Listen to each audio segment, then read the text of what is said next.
What's up, my people? Today, we are talking about what happens when you reject a gaslighter. I mean, listen, if you're gonna do the thing, you better know what to expect and how to cope. And that's what this video is all about today. So let's dive in.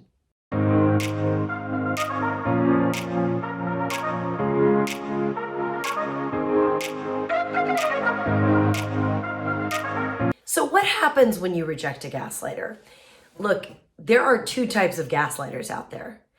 Gaslighters that are intentionally manipulating you because they are covert narcissists or borderline sociopaths, or as I like to call them, work office sociopaths.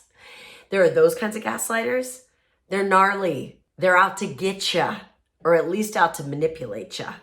But there's another type of gaslighter, and those are the folks who have picked up gaslighting as a very unfortunate communication habit, probably because they grew up in a family of gaslighters and they just don't know any better. And frankly, they will continue to gaslight you and trample on you unless you teach them another way, unless you demonstrate to them that you are not to be trifled with. So let's pretend like you're dealing with the covert narcissist, sort of office sociopath type of gaslighter. You know what's going to happen when you reject them and their gaslighting? They're going to get pissed. And what pissed looks like is either going to be deeply passive aggressive, right? Where they're withholding or they're icing you. They might kick you out of the cool kids conversations.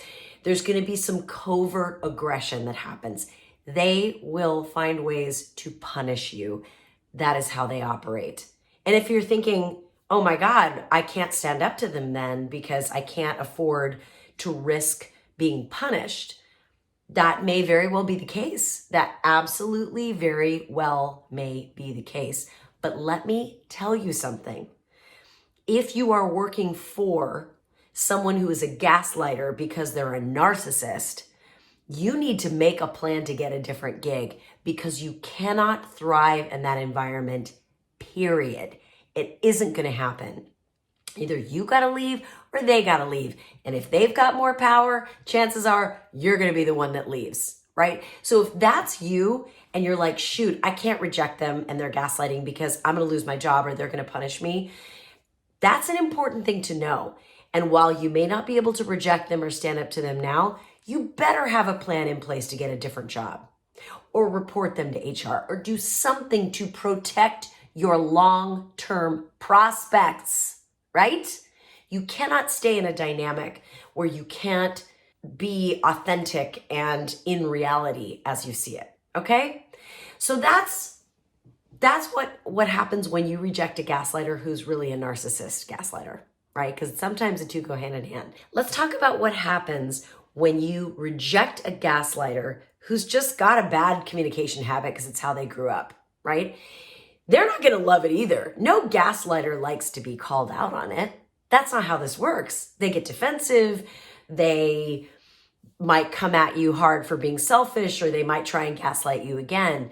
But if you hold your ground and you say, whoa, whoa, whoa, whoa, time out. I reject that narrative. And I actually reject you telling me that I'm crazy or too sensitive. Or, think about all the things gaslighters say. You're overly sensitive. You're overreacting. You're crazy. You're misremembering. You're this, you're this, you're this, you're this. That's when you call a timeout. Go watch my other videos for those tools. That's when you call a timeout and you say, whoa, whoa, whoa, whoa. It's perfectly okay for you to have a perspective and for me to have a perspective. It's perfectly okay for us to disagree. What is not okay is you telling me that I'm crazy, is you telling me I'm overly sensitive. I'm not having that conversation. What I am willing to do is negotiate something that works for both of us, right? When you do that and you reject the gaslighting narrative, they will get pissy with you. They will get defensive potentially, but ultimately they will get over it. They will respect you and they will engage with you on the terms that you explain to them. And not only that, if they're a good person who's just got bad habits, they're going to notice how much calmer and more reasonable and productive communication is with you now that you've said, time out, not today, gaslighter, right? Not that you would say not today, gaslighter. You would say all the things I just said. But what you will do is you will train them how to communicate with you, and it will make them a better communicator. And the whole thing is a virtuous loop. My father used to say something to me, which was so powerful and still so true. May he rest in peace. He would say, we teach what we allow. And when we allow someone to gaslight us, we are teaching them to gaslight us. So when you see the definition of gaslighting, there's always the word victim in that definition, the victim of gaslighting. Here's the thing. While yes, we are victims of gaslighting, we must not stay victims of gaslighting. We need to get out of that victim role and into a role of agency, power, right? We need to reclaim our power and establish and communicate the rules of engagement for communicating. Because gaslighting isn't in the rules of engagement anymore, right? So if you found me because you Googled, what happens if I reject my gaslighter? We've talked about all of the what's going to happen to them and how are they going to treat you. But let's talk about the good side of what happens when you stand up and reject a gaslighter. You know what happens? You build self-confidence. You learn to trust yourself. You learn about boundaries. You gain muscle. You get more fierce. You get stronger. Your self-esteem improves because you can trust yourself to have your own back. And that, my friend, is priceless. What happens when you reject a gaslighter is that you start to cultivate for yourself a code of conduct by which you operate, and it allows you to establish a code of conduct that you will tolerate from other people. It's called boundaries, and it is glorious.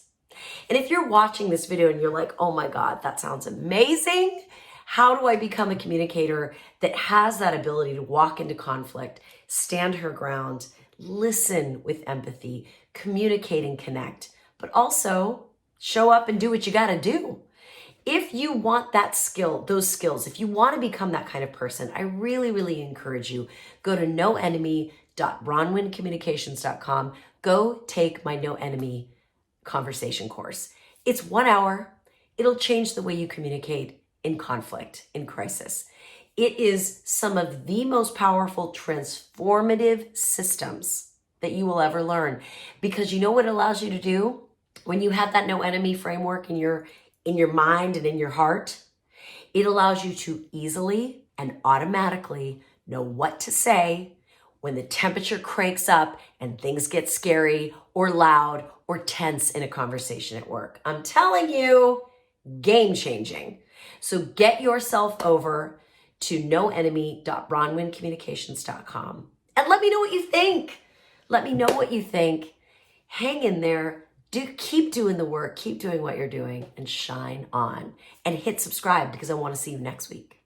See you soon.